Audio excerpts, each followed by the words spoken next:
నమస్కారం వార్తలకు స్వాగతం. ముందుగా ముఖ్యాంశాలు. కేంద్ర మంత్రి కిషన్ రెడ్డి మీడియా సమావేశం పలు అంశాలపై వివరణ.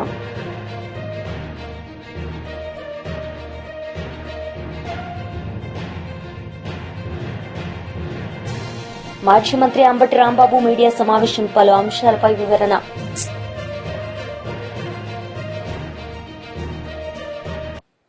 కేంద్ర మంత్రి కిషన్ రెడ్డి మీడియా సమావేశం నిర్వహించారు. ఈ సందర్భంగా ఆయన మాట్లాడారు. చెరువు ప్రాంతంలోని పాష మైలారం పారిశ్రామిక వాడలో ఉన్నటువంటి ఒక ఫార్మా బల్క్ డ్రగ్ తయారు చేసేటువంటి కంపెనీ, అందులో ఒక గ్యాస్ పైప్ లైన్ బ్లాస్ట్ కావడము, దాంతో అక్కడ ఉన్నటువంటి భవనము పూర్తిగా కుప్పకూలి నేలమట్టం కావడము, అందులో పనిచేస్తున్నటువంటి కార్మికులందరూ కూడా ఆ కూలిపోయినటువంటి భవన శిథిలాలలో చిక్కిపోవడము. ఇప్పటికీ వచ్చినటువంటి వార్త ప్రకారము 12 మంది కార్మికులు ప్రాణాలు పోయాయి. మరొక 30 మందిగా పైన కార్మికులు హాస్పిటల్లో ట్రీట్మెంట్ తీసుకుంటున్నారు. తెలంగాణ భారతీయ జనతా పార్టీ తరఫున ఆ యొక్క ప్రమాదంలో చనిపోయినటువంటి కార్మికులకు ప్రగాఢమైనటువంటి సంతాపం వ్యక్తం చేస్తూ ఉన్నాము. ఆసుపత్రుల్లో ట్రీట్మెంట్ పొందుతున్నటువంటి కార్మికులందరూ కూడా త్వరగా కోలుకోవాలని భగవంతుని ప్రార్థిస్తున్నాము. ఆ సంఘటన పట్ల మా జిల్లా అధ్యక్షురాలు, అదేవిధంగా మా యొక్క ఆ ప్రాంతానికి సంబంధించినటువంటి ఎమ్మెల్సీ అంజిరెడ్డి గారు వెంటనే ఫోన్ చేసినప్పుడు దాని విషయం ఎప్పటికప్పుడు తెలుసుకోవడం జరిగింది. ఆ విషయము కేంద్ర ప్రభుత్వాన్ని దృష్టి తీసుకుపోయిన తర్వాత ప్రధానమంత్రి గారు కేంద్ర ప్రభుత్వం నుంచి చనిపోయినటువంటి వాళ్ళందరూ కూడా 2 లక్షల రూపాయలు, ఆసుపత్రిలో ట్రీట్మెంట్ పొందుతున్నటువంటి వాళ్ళందరూ కూడా 50,000 రూపాయలు వారు మంజూరు చేయడం జరిగింది. నేను ఈ సందర్భంగా రాష్ట్ర ప్రభుత్వాన్ని కోరుతా ఉన్నాను, 2 సెక్టార్స్లలో ఎల్లప్పుడూ పూర్తి స్థాయి పర్యవేక్షణ ఉండాలి. ఒకటి, ఈ యొక్క హైదరాబాద్లో ఉన్నటువంటి అనేకమైనటువంటి గోడౌన్స్లో కావచ్చు, పెద్ద పెద్ద భవనాలు కావచ్చు, వాణిజ్య భవనాలు, వాటన్నిటిపైన పూర్తి స్థాయి పర్యవేక్షణ చేయాల్సినటువంటి అవసరం ఉంది. అదేవిధంగా ప్రత్యేకంగా కెమికల్ ఇండస్ట్రీసు, ఫార్మా ఇండస్ట్రీసు, ఎక్కడైతే ప్రమాదం జరిగేటువంటి అవకాశాలు ఉన్నాయో వాటిపైన కూడా పర్యవేక్షణ చేసి ఆయా మేనేజ్మెంట్స్ కానీ అక్కడ పనిచేసేటువంటి కార్మికులకు కానీ ఎప్పటికప్పుడు మరి సలహాలు సూచనలు ఇచ్చి ప్రమాదాలు నివారించే విధంగా, కార్మికుల ప్రాణాలు, ప్రజల ప్రాణాలు కాపాడే విధంగా ప్రభుత్వం చర్యలు తీసుకోవాలి. మనం చూస్తున్నాం, హైదరాబాదులో ఇటీవల చార్మినార్ దగ్గర ఒక భవనము షార్ట్ సర్క్యూట్తో మొత్తం కుటుంబం ఏ రకంగా మరి చనిపోయారో మనం చూసాము. కాబట్టి ఆ రకమైనటువంటి సంఘటనలు జరగకుండా ప్రభుత్వం చర్యలు తీసుకోవాలి. ఇది రాజకీయాలకు అతీతంగా అన్ని పార్టీల వాళ్ళము మరి ఈ రకమైనటువంటి సంఘటనలు జరిగినప్పుడు మరి బాధితుల పక్కన నిలబడతాము. ఈసారి కూడా అదేవిధంగా మా జిల్లా అధ్యక్షురాలి నేతృత్వంలో అక్కడ ఉన్నటువంటి కార్మికులకు అన్ని రకాల సహకారం అందించే విషయంలో వాళ్ళు ముందు ప్రయత్నం చేస్తూ ఉన్నారు. తప్పకుండా ఆసుపత్రిలో ఉన్నటువంటి కార్మికులకు అన్ని రకాలుగా మరి వైద్యపరంగా కానీ ఇతరత్ర కానీ ఆదుకుంటాము. ఆ చనిపోయినటువంటి కార్మికులు ఎక్కువగా ఇతర రాష్ట్రాల వాళ్ళు ఉన్నారు. ఆ రాష్ట్రాల్లో భారతీయ జనతా పార్టీ ఉన్నటువంటి కార్మికులకు అన్ని రకాలతో కూడా మాట్లాడి ఆయా కుటుంబాలకు అన్ని రకాలుగా సహకారం అందించి. మాజీ మంత్రి అంబటి రాంబాబు మీడియా సమావేశం నిర్వహించారు. ఈ సందర్భంగా ఆయన మాట్లాడారు. 45,000 ఎకరాలు తన దూర కంత లేదు, మెడకో డోలంట, ఇచ్చినాడికి దిక్కు లేదు, మళ్ళీ 52,000 కోట్ల రూపాయలు అప్పు. ఇది కాక మళ్ళా అప్పు. ఈ అప్పంతా తీసుకొచ్చి 1,00,000 ఎకరాల్లో 1,00,000 కోట్లు 2 లక్షల కోట్లు పెట్టానని పెట్టి డబ్బు చేసుకునే కార్యక్రమం చేసుకున్నటువంటి దుర్మార్గమైన పాలన ఈ సంవత్సరం పాటు చేశారు. ఈ సమర్పణం చేసి దీనికి వాళ్ళ సుపరిపాలన అని పేరు పెడితే ఎవడు నమ్ముతాడన్నా? ఒక దుర్మార్గమైనటువంటి పాలన ఈ ఒక్క సంవత్సరంలో చూసాం. ఇంకా 4 సంవత్సరాలు ఇంతకన్నా పరమ దుర్మార్గమైనటువంటి పరిపాలన చూడవలసినటువంటి గత్యంతరం లేని పరిస్థితి ఈ రాష్ట్ర ప్రజానీకానికి వచ్చింది అని నేను ఈ సందర్భంగా చెప్పదలుచుకున్నాను. చంద్రబాబు నాయుడు గారు కొన్ని డైలాగులు చెప్పాడు ఈ సంవత్సరంలోనే, చాలా పవర్ఫుల్ డైలాగులు చెప్పాడు, చాలా పవర్ఫుల్గా కూడా చెప్పాడు. బెల్ట్ షాప్ పెడితే బెల్ట్ తీస్తా, బాగుంది డైలాగ్, బ్రహ్మాండంగా ఉంది, మ్యూజిక్ గుర్తు ఇంకా బాగుంటుంది. గంజాయి అమ్మితే నడ్డి విరుస్తా, బాగుంది. మహిళల మీద ఏదైనా చెయ్యి పడితే అదే వాడి చివరి రోజు రాసుకో. మహిళల మీద చెయ్యి పడిందా అదే చివరి రోజు. చాలా పవర్ఫుల్ డైలాగులు. ఒక ముఖ్యమంత్రి, సర్వాధికారం ఉన్న ముఖ్యమంత్రి, కూటమి నాయకుడు చెప్పిన పవర్ఫుల్ డైలాగులు. నేను అడుగుతా ఉన్నా, అయ్యా చంద్రబాబు నాయుడు గారు, చంద్రబాబు నాయుడు గారిని సపోర్ట్ చేస్తున్నటువంటి పత్రికలు, చంద్రబాబు నాయుడు గారి తాబేదారులను అడుగుతా ఉన్నా, బెల్ట్ షాప్ తిడితే బెల్ట్ తీస్తానని పవర్ఫుల్గా చెప్పావుగా, బెల్ట్ షాప్ ఎక్కడ లేదా? అసలు బెల్ట్ షాపు లేదా? నీకు బెల్ట్ లేదా? ఏమిటి దుర్మార్గం అని అడుగుతా ఉన్నా. గంజాయి అమ్మితే నడ్డి విరుస్తా, ఎక్కడ దొరకలేదు గంజాయి చెప్పండి. చంద్రబాబు నాయుడు గారు వచ్చి ప్రమాణ స్వీకారం చేసిన రోజు నుంచి ఎక్కడ పడితే అక్కడ గంజాయి దొరుకుతుంది. దొరికిన గంజాయి అది, దొరకని గంజాయి ఎంతో. అదేమంటే ఇది జగన్మోహన్ రెడ్డి గారు చేశారంటారు. సంవత్సరం అయింది, ఇంకా సిగ్గులేదు నీకు. సంవత్సరం అయిన తర్వాత కూడా జగన్మోహన్ రెడ్డి గారి మీద మాట్లాడేటువంటి కార్యక్రమం చేస్తున్నావు. మహిళల మీద చెయ్యి పడితే అదే వాడికి చివరి రోజు. కుప్పంలో నీ దుంపదెగ ఒక మహిళ అప్పు ఇవ్వలేదని, తీసుకున్న అప్పు ఇవ్వలేదని చెట్టు కట్టేసి దౌర్జన్యం చేస్తే ఏం చేసావయ్యా? చివరి రోజు చేసావా? డైలాగులు పవర్ఫుల్గా చెప్పడం తప్ప పవర్ అంతా నీ దగ్గర పెట్టుకొని ఏమీ చేయలేనటువంటి ఒక దుర్మార్గమైనటువంటి పాలన ఇవాళ చంద్రబాబు నాయుడు గారు చేస్తూ, ఇది సుపరిపాలన తొలి అడుగు అని ప్రచారం చేయండి, అద్భుతంగా అమోఘంగా ప్రజల్లోకి తీసుకువెళ్ళండి అంటే ప్రజలేమి చెవుల్లో పూలు పెట్టుకోలేరు. కాకపోతే నీకు పోలీసు బలగాలు ఉన్నాయి కాబట్టి, కేసులు పెడతానంటున్నావు కాబట్టి భయపడి ఊరుకుంటారేమో కానీ ఎవరు నమ్మేటటువంటి పరిస్థితుల్లో ఇవాళ రాష్ట్రంలో లేరు అనే విషయాన్ని దయచేసి గుర్తుపెట్టుకోమని మనం వచ్చేస్తున్నా. ఈ సంవత్సరం పాటు అసలు ఏ శాఖ అండి నాకు అర్థం కాలే. చంద్రబాబు నాయుడు గారి దగ్గర ఉన్న శాఖల సంగతి దేవుడు ఎరుగు. ఆయన లోకేష్ దగ్గర ఉన్న శాఖ ఎడ్యుకేషన్, ఎడ్యుకేషన్ అన్నీ తప్పులే. 10th క్లాస్ పరీక్షలు పెడితే బడబడబడమని ప్యాచ్ చేశారు, అన్నీ తప్పులే, దుర్మార్గం. అదే ఇంకొక మంత్రి సిగ్గుంటే రాజీనామా చేసి వెళ్ళిపోయాడు.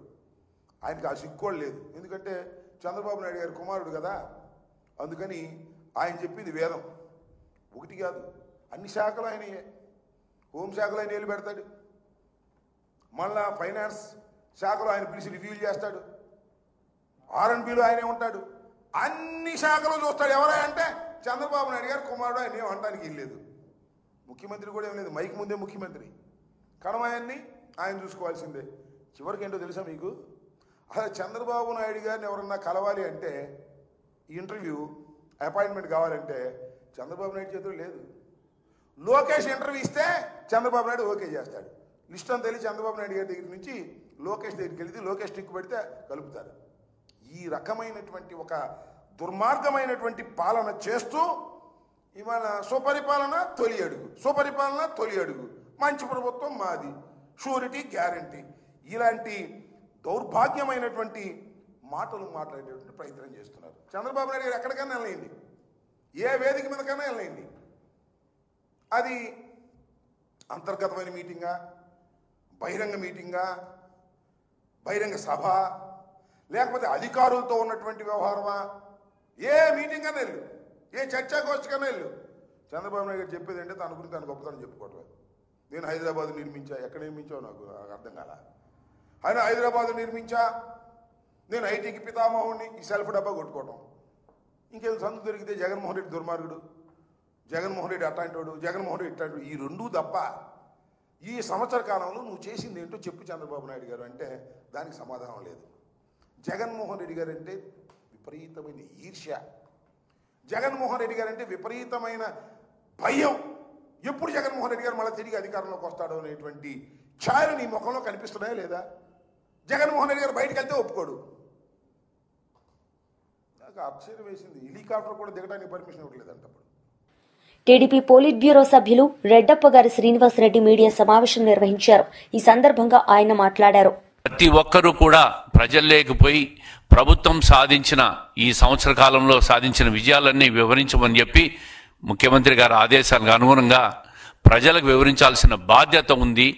రాబోయే 4 సంవత్సరాలు ఏ కార్యక్రమాలు చేయబోతున్నామని చెప్పుకునే దానికి గర్వంగా ఈ సంవత్సర కాలంలో జరిగిన కార్యక్రమాలు ప్రజలకు వివరించాలనుకుంటున్నాం. దీంట్లో అందరికీ తెలుసు, ఈ దేశంలో ఏ రాష్ట్రంలో అమలు చేయని విధంగా పెన్షన్ వృద్ధులకు, వితంతువులకు, వికలాంగులకు 4,000 రూపాయలు సూపర్ 6 పథకంలో భాగంగా 4,000 రూపాయలు పెన్షన్ అందిస్తున్నాం. అదేవిధంగా తల్లికి వందనం కార్యక్రమాన్ని 65 లక్షల పైచిలకు విద్యార్థులకు తల్లికి వందనం కార్యక్రమాన్ని ఒక్కటే రోజు 9,000 కోట్ల రూపాయలు అమలు చేసిన ఘనత ఈ కూటమి ప్రభుత్వానిది.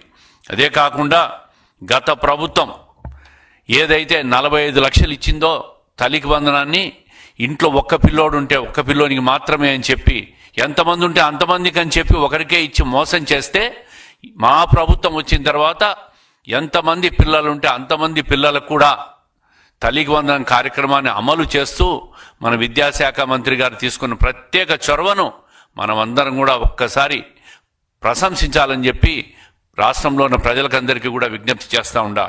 ఒకవైపు ఈ సూపర్ 6లో భాగంగా ఈ కార్యక్రమాలు కాకుండా అన్నా క్యాంటీన్లను ప్రారంభించాం. అదేవిధంగా గుంతలమయమైన ప్రతి రోడ్డును 20,000 కిలోమీటర్లు రాష్ట్ర వ్యాప్తంగా పూడ్చి గత ప్రభుత్వం విస్మరించిన కార్యక్రమాలన్నీ కూడా మా ప్రభుత్వం వచ్చిన ఏడాది కాలంలో పూర్తి చేసిన ఘనత ఈ కూటమి ప్రభుత్వానికి. ఉచిత ఇసుకను అందిస్తున్నాం. గత ప్రభుత్వంలో ఇసుక మాఫియా చేశారు. మాఫియా ద్వారా 1,000 కోట్లు సంపాదించి అక్రమార్జన చేసి వెనకేసుకున్న గత జగన్మోహన్ రెడ్డి ప్రభుత్వంలో చేస్తే, ఈ ప్రభుత్వం వచ్చిన తర్వాత ప్రజలకు ఉచితంగా ఇసుకనంతా కూడా అందిస్తూ ఈరోజు సామాన్య ప్రజలకు అత్యంత చౌకగా ఉచిత ఇసుక దొరుకుతున్న విషయాన్ని కూడా ప్రజలకు తెలియజేస్తున్నాం. ధాన్యం అమ్మిన 24 గంటల్లోనే డబ్బులు చెల్లిస్తూ ఉన్నాం. డ్వాక్రా మహిళలకు వడ్డీ లేని రుణాలు ఇచ్చాం. అంగన్వాడీ ఆశా వర్కర్లకు 1,00,000 గ్రాడ్యుటీ ఇవ్వడం, పోలవరం నుంచి కేంద్రానికి 12,000 కోట్లు నిధులు సాధించిన ప్రభుత్వం తెలుగుదేశం ప్రభుత్వం. మరి విశాఖ స్టీల్ను పరిరక్షించింది ఈ ప్రభుత్వం. ఈ విధంగా చెప్పుకుంటా పోతే ఈరోజు రాయలసీమ విషయానికి ప్రత్యేకంగా ప్రస్తావించాల్సిన అవసరం ఉంది. రాయలసీమలో గత ప్రభుత్వం నీటిపారుదల ఇరిగేషన్ ప్రాజెక్టులను పూర్తిగా విస్మరిస్తే, ఈ ప్రభుత్వం వచ్చిన తర్వాత హంద్రీనీవా ప్రాజెక్టును 3,850 కోట్లతో పూర్తిగా ఆధునికిస్తూ చివరి ఆయకట్టు వరకు ఈ సంవత్సర కాలంలోనే నీళ్లు ఇవ్వాలనే ప్రభుత్వ సంకల్పాన్ని ఈరోజు నిజం కాబోతా ఉంది. కుప్ప వరకు నీళ్లు తీసుకుపోయే పరిస్థితి వస్తూ ఉంది. ఈ విధంగా ఈ ప్రభుత్వం వచ్చిన తర్వాత ప్రతి కార్యక్రమాన్ని కూడా ఒక ప్రణాళికాబద్ధంగా ఈ ప్రభుత్వం ముందుకు పోతా ఉంది.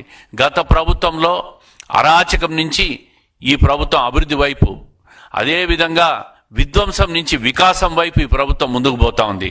వ్యవసాయం విషయానికి వస్తే ధాన్యం కొనుగోళ్లు ఖరీఫ్, రబీలో 68 లక్షల మెట్రిక్ టన్నుల ధాన్యాన్ని కొనుగోలు చేసి 24 గంటల్లోనే రైతుల ఖాతాలో జమ చేసిన ఈ ప్రభుత్వం. దాదాపు ఇప్పటికే 18,000 కోట్లు రైతుల ఖాతాలో జమ చేశాం. అదేవిధంగా 23-24 ఖరీఫ్లో, రబీలో కలిసి కేవలం 40 లక్షల టన్నులు మాత్రమే గత ప్రభుత్వం సేకరిస్తే, ఈ ప్రభుత్వం వచ్చిన తర్వాత 68 లక్షల టన్నులు ధాన్యాన్ని సేకరించి 24 గంటల్లో వాళ్ళ ఖాతాలో జమ చేసిన ప్రభుత్వం తెలుగుదేశం ప్రభుత్వం, కూటమి ప్రభుత్వం అని చెప్పి గర్వంగా చెప్పుకుంటా ఉన్నాం. అదేవిధంగా డ్రిప్ ఇరిగేషన్ విషయానికి వస్తే గత ప్రభుత్వం పూర్తిగా డ్రిప్ ఇరిగేషన్ ఆటకెక్కించింది. ఈ ప్రభుత్వం వచ్చిన తర్వాత డ్రిప్. మాజీ మంత్రి హరీష్ రావు మీడియా సమావేశం నిర్వహించారు. ఈ సందర్భంగా ఆయన మాట్లాడారు. మేము హైదరాబాద్లో ఆసుపత్రికి తీసుకువెళ్తాము అని వాళ్ళు పేషెంట్స్ యొక్క భార్య, పిల్లలు, కుటుంబ సభ్యులు ఏడుస్తూ ఉన్నారు. నేను అదే విషయం కూడా కలెక్టర్ గారికి చెప్పాను. మీరు లేట్ చేయొద్దు, వాళ్ళు తీసుకెళ్తే మళ్ళీ అంబులెన్స్లో ఫెసిలిటీ లేకపోతే దారి మధ్యన ఏదైనా జరిగే అవకాశం ఉంటుంది. మరి మనకు వెంటిలేటర్ ఉన్న అంబులెన్సులు తెప్పించండి, పోలీసుకు చెప్పి సిగ్నల్ ఫ్రీ పెట్టి నిమిషాల వ్యవధిలో ఉన్నత ఆసుపత్రికి పంపించి వారి ప్రాణాలు కాపాడాలని చెప్పి ఇక్కడి నుంచి కూడా కోరాను. నేను మళ్ళీ మంత్రి గారికి కూడా ప్రయత్నం చేసి మంత్రి గారి దృష్టికి కూడా తీసుకువెళ్లి వీరందరికీ కూడా మంచి వైద్యం అందించే విధంగా చూస్తాం. ఈ యొక్క ధృవ ఆసుపత్రే కాదు, ఇంకా పక్కన అనేక ఆసుపత్రుల్లో అనేక మంది కూడా ఉన్నారు. ఇంకా ఇచ్చండి, వాళ్ళని ఐడెంటిఫై చేసి వారికి అవసరమైన సహాయ సహకారాలు అందించాల్సిన బాధ్యత ఇటువంటి సమయంలో ప్రభుత్వం మీద ఉంటుంది. చెప్పండి, మృతుల సంఖ్య పైన కూడా ఇప్పటివరకు ఇలాంటి క్లారిటీ రాలేదు. మీరు కూడా సంఘటన స్థలాన్ని విజిట్ చేశారు, అంటే ఒక సరే, మంది ఉన్నారంట. ఇలాంటి సమయంలో మృతుల సంఖ్య బాగా చెప్పడం ఇబ్బందిగా ఉంటుందని మేము చెప్పలేకపోతున్నాను. ఎందుకంటే మనము ఆందోళన గురి చేయొద్దని ఒక బాధ్యతతో నేను మాట్లాడుతున్నాను. ఆ షిఫ్ట్లో 150 మంది పనిచేస్తున్నారు. 150 మందిలో 26 మంది ఆసుపత్రుల్లో ఉన్నారు, 8 మంది చనిపోయారు. అంటే 26, 8, 34, ఒక 20-30 మంది బయటకు పరిగెత్తుకొని వచ్చారంటున్నారు. ఇంకొక 50-60 మంది పరిస్థితి ఏంటి అర్థం కావడం లేదు. మరి ఆ 50-60 మంది ఆ శిథిలాల కింద ఉన్నారా, గాయపడి ఉన్నారా, వారు సజీవంగా ఉన్నారా, మరణించారా, ఎంతమంది మరణించారు అనేటువంటిది అధికారులు చెప్పాలి. అక్కడ ఎన్డీఆర్ఎఫ్ బృందాలు పనిచేస్తూ ఉన్నాయి. 4 అంతస్తుల భవనం పూర్తిగా కుప్పకూలిపోయింది. మరి దాని కింద ఎవరెవరు ఉన్నారు అనేది తెలవట్లేదు. ఒకటి, ఈ బాయిలర్ బ్లాస్ట్ కావడం వల్ల పక్కనే ఉండేటువంటి ఆఫీస్ బ్లాక్ కూడా కూలిపోయింది. మరి ఆఫీస్ బ్లాక్ లో ఏం జరిగింది, బాయిలర్ పరిసర ప్రాంతాల్లో ఏం జరిగింది అనేటువంటి వివరాలు తెలవాల్సినటువంటి అవసరం ఉంది. మొత్తంగా అక్కడ ప్రభుత్వం మాత్రం పూర్తిగా బాధ్యత రహిత్యంగా, దర్ ఇస్ కంప్లీట్ కోఆర్డినేషన్ లేదు, మిస్సింగ్ ఆఫ్ ద కోఆర్డినేషన్. అక్కడికి వచ్చిన బాధితుల్ని పలకరించే వాళ్ళు కానీ, ఒక మంచినీళ్ళు అందించే వాళ్ళు కానీ, ఏమైంది, హాస్పిటల్లో ఉన్నారా, లోపల ఉన్నారా, చనిపోయారా, వివరాలు కూడా చెప్పేటువంటి పరిస్థితి లేదు. ఇది చాలా చాలా బాధాకరం. ప్రభుత్వం ఇప్పటికైనా స్పందించాలి. వీళ్ళందరినీ కూడా ఉన్నతమైనటువంటి ఆసుపత్రికి పంపించి మంచి వైద్యాన్ని అందించి వీళ్ళ ప్రాణాలు కాపాడాలి. ఇప్పటికీ ఆలస్యమైంది, 5 గంటలైనా కూడా there is no response from the government. ఇప్పటిదాకా ఒక మంత్రి కానీ, ఒక బాధ్యతాయుతమైన వ్యక్తి ఇక్కడికి వచ్చి వాళ్ళని చూసిన పరిస్థితి కూడా లేదు. మేము వచ్చి చూస్తే పరిస్థితి చాలా హృదయ విదారకంగా ఉంది. వాళ్ళని చూస్తూ ఉంటే అసలు కొట్టుమిట్టాడుతున్నటువంటి, చావు బతుకుల్లో కొట్టుమిట్టాడుతున్నటువంటి పరిస్థితి ఉంది. So government should act immediately and save their lives. SB Organics హత్నూరాలో జరిగినప్పుడు కూడా 5 చనిపోయారు. అప్పుడేదో తాత్కాలికంగా నిప్పు మీద నీళ్లు జల్లినట్టు ఆ నిమిషానికి పనిచేయడం కాదు. ప్రభుత్వం భవిష్యత్తులో ఇటువంటి జరగకుండా చూడాలి. ఇదే పాశమైలారంలో ఈ సంవత్సర కాలంలో 3 జరిగినాయి. ప్రతిసారి 3, 5 చనిపోతా ఉన్నారు. ఇంకా ఎంతమంది చనిపోవాలి? ప్రభుత్వానికి బాధ్యత లేదా? ప్రభుత్వం అన్ని సేఫ్టీ మెజర్స్ తీసుకోవాలి. ఇన్స్పెక్టర్ ఆఫ్ బాయిలరీస్ రెగ్యులర్ గా తనిఖీ చేయాలి, లేబర్ డిపార్ట్మెంట్ రెగ్యులర్ గా తనిఖీ చేయాలి. సేఫ్టీ వైసీపీ లీడర్ మీడియా సమావేశం నిర్వహించారు. ఈ సందర్భంగా ఆయన మాట్లాడారు. పోయినా కూడా ఎక్కడికో వేసినటువంటి సంఘటనలు లాస్ట్ ఇయర్లో చూసాం. అయితే మళ్ళా సంవత్సరం కాకముందే, లాస్ట్ ఇయర్ సెప్టెంబర్ అక్టోబర్ అంటే ఎంతంటే ఇంకా సెప్టెంబర్ అక్టోబర్ రాలేదు, మేలోనే మళ్ళా జనరల్ ట్రాన్స్ఫర్ చేశారు. మరలా జనరల్ ట్రాన్స్ఫర్స్లో కూడా అదే పద్ధతి. వాళ్ళకి కావాల్సిన వాళ్ళని ఏదో అంటారులేండి, ఎక్కడ కూర్చున్నా బంతిలో వడ్డించే వాళ్ళ చేతిలో ఉంటారు. అట్లా వాళ్ళ రూల్స్కు వ్యతిరేకంగా మరి వాళ్ళని ట్రాన్స్ఫర్ చేయడము, మిగతా వాళ్ళందరినీ కూడా ఎంతోమంది రిక్వెస్ట్ ట్రాన్స్ఫర్స్, మరి రకరకాలైనటువంటి కారణాలు వాళ్ళ ట్రాన్స్ఫర్స్ కావాలని కోరుకునే వాళ్ళని మాత్రం వాళ్ళకి కావాల్సినటువంటి ప్లేసుల్లో దొరకలే. అయితే ఈ మధ్య కాలంలో మరి ఈ నెలలో మరి 12వ తారీఖున GOMS నంబర్ 5ను ప్రభుత్వం రిలీజ్ చేయడం జరిగింది. అవి ఇన్ రెస్పెక్ట్ ఆఫ్ గ్రామ వార్డు సచివాలయంలో పనిచేస్తున్నటువంటి దాదాపు మరి ఈ రోజున ఉద్యోగస్తులు ఎవరైతే 1,40,000 పైగా ఉన్నారో వాళ్ళని ట్రాన్స్ఫర్ చేసేదానికని చెప్పేసి ఈ జీవో సపరేట్గా ఇవ్వడం జరిగింది. అయితే బాగానే ఉంది జీవో. నేను చెప్పాను కదా, వాళ్ళ యొక్క ఉద్యోగస్తుల యొక్క వెల్ఫేర్ను దృష్టిలో పెట్టుకొని ప్రజలకి పాలన బాగుండే విధంగా పనికొచ్చేదానికి ఈ ట్రాన్స్ఫర్ చేస్తున్నారు కాబట్టి జీవో అయితే సిస్టమేటిక్గా ఇచ్చారు. కానీ ఆ జీవోలో కూడా లాస్ట్ టైం ఇచ్చినటువంటి GO last time Jaganmohan Reddy గారి ప్రభుత్వం, వైఎస్ఆర్సీపీ ప్రభుత్వం ఉన్నప్పుడు చేసినటువంటి ట్రాన్స్ఫర్ చేశారు. ఇంతకుముందు 2024 ముందు కానీ అంతకుముందు కానీ చేసినటువంటి ట్రాన్స్ఫర్స్ ఉద్యోగస్తులు దాదాపు ఇప్పుడు 5 ఏళ్ళుగా వస్తుంది ఆ యొక్క వ్యవస్థ వచ్చి. వాళ్ళందరినీ కూడా సిస్టమేటిక్గా ట్రాన్స్ఫర్ చేశారు.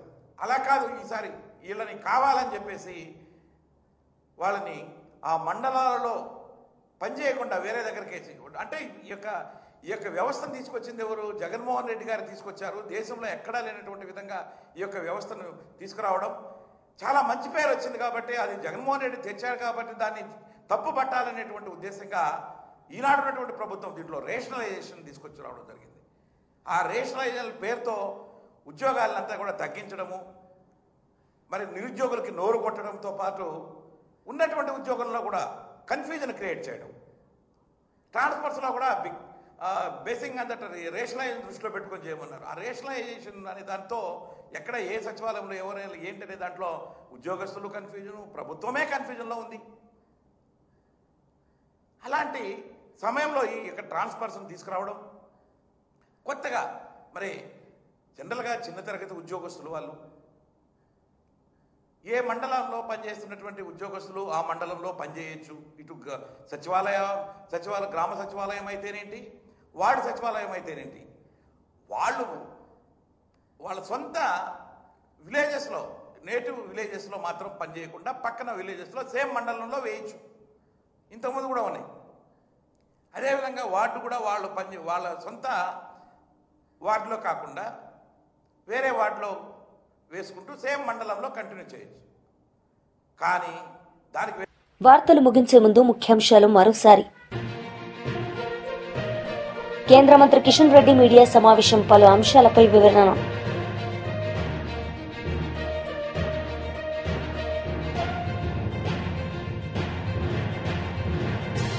మాజీ మంత్రి అంబటి రాంబాబు మీడియా సమావేశం, పలు అంశాలపై వివరణ.